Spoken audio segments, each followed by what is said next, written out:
Awal pembawa acara selalu senantiasa mengucapkan yang terhormat, yang terhormat, yang terhormat. Disusul dengan kata sambutan keluarga yang terhormat, yang terhormat, yang terhormat. Disusul pula saya ceramah yang terhormat, yang terhormat, yang terhormat. Karena apa? Pada dasarnya manusia itu ingin dihormati.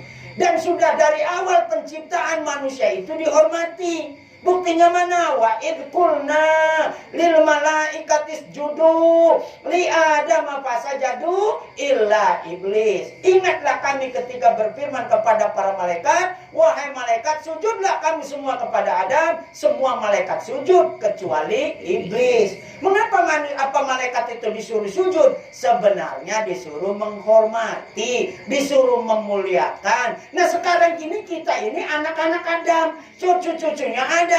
Maka wajar manusia itu selalu ingin dihormati. Dan itu sudah jadi kebutuhan. Tidak ada satu manusia pun ketika ditanya, bolehlah ini ada bukti. Bolehlah ada bukti.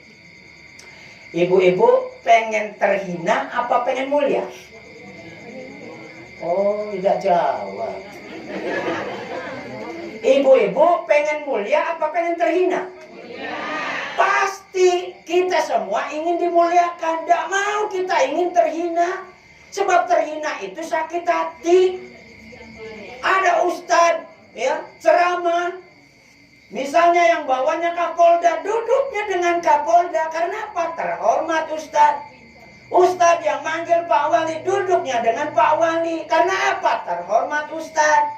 Yang undang Pak Rohidin Mirza, ia pun akan duduk dengan beliau. Karena apa? Terhormatnya ustadz. Tapi kalau ustadznya tidak terhormat, ya, maka ia tidak akan pernah diundang dan tidak akan pernah dipanggil.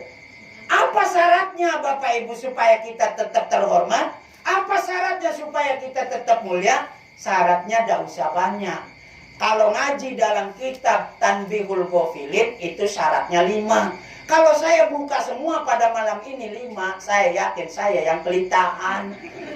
Ya Bapak Ibu kan cuma duduk. Bapak Ibu kan cuma dengar. Lemak pula berdesut merokok. Saut. Lemak. Lah saya ngomel malah pula tegak. Jadi 5 itu Pak, banyak panjang.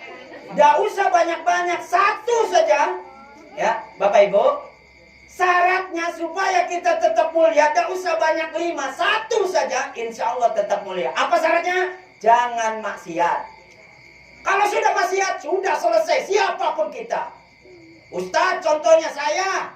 Malam ini ceramah di depan Bapak Ibu semua di RT 11 ini. Nampak wajah saya. Oh itulah Imron Rosadi, tinggalnya di kandang. Orang kandang ceramah di kandang. Memang saya tidak pernah kemana-mana di kandang nih lah.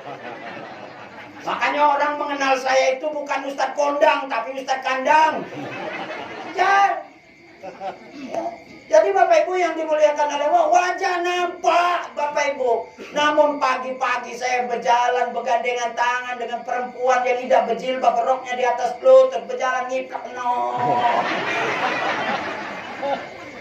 Kemudian ditengok sama ibu-ibu, ya Allah, itu Pak Ustadz yang malam tadi ceramah, ngapulah model itu. Bergandengan tangan dengan jemo yang hidung berjilbab. Akhirnya dipoto sama ibu jetrak, masuk ke WA group, masuk ke Facebook, dikomen sama orang, ya Allah, ibu-ibu jangan panggil lagi lanang ini, ngapulah jadi Ustadz Kanji. Habis Ustadznya.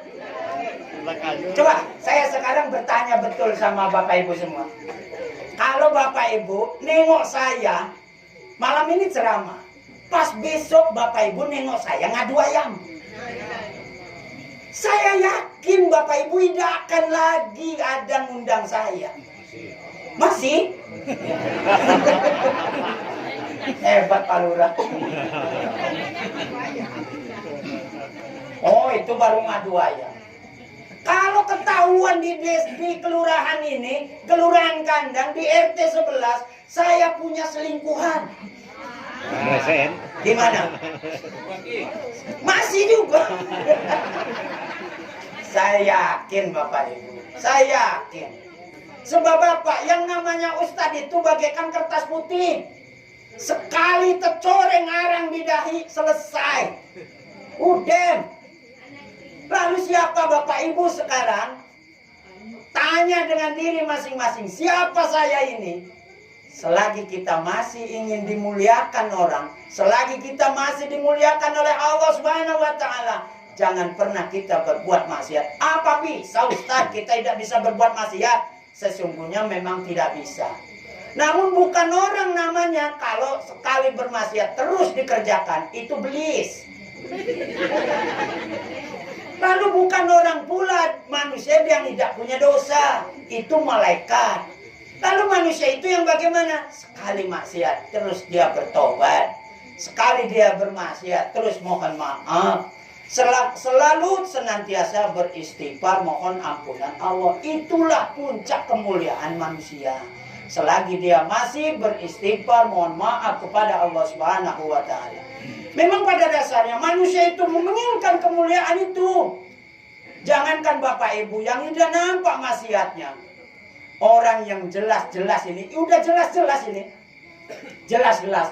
Dia membunuh, lalu ketangkap tempatnya di penjara. Merampok, tangkap tempatnya di penjara. Memperkosa, tangkap tempatnya di penjara. Membohongi masyarakat, ketangkap tempatnya di penjara. Termasuk korupsi, tangkap tempatnya di penjara. Begitu saya diundang ke penjara di komplek lembaga pemasyarakatan, terus terang Bapak Ibu, saya tidak berani menyebutkan mereka sesuai jabatannya. Masih tetap saya ngomongnya, bapak-bapak, saudara-saudara yang ada di komplek lembaga pemasyarakatan ini yang saya hormati. Masih saya hormati. Tidak berani saya ngomongnya bapak-bapak, saudara-saudara yang ada di komplek ini, yang penjahat, sampah masyarakat, yang biadab, keparat, bangsat.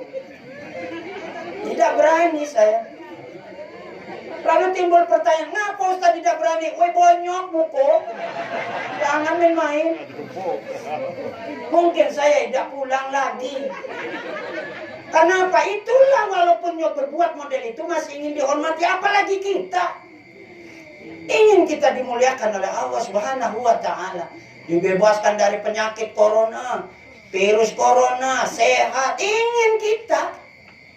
Tapi apakah kita mau taat tidak berbuat maksiat? Apakah kita pernah bangun malam untuk bisa sholat taubat? Di situ puncak yang perlu kita perhatikan.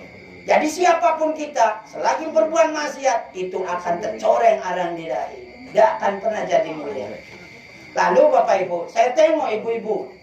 Subhanallah, jilbabnya rapi, bajunya rapi. Nah kalau saya diundang di komplek yang tahu sana, itu tidak sama posisinya saya dengan melihat ibu.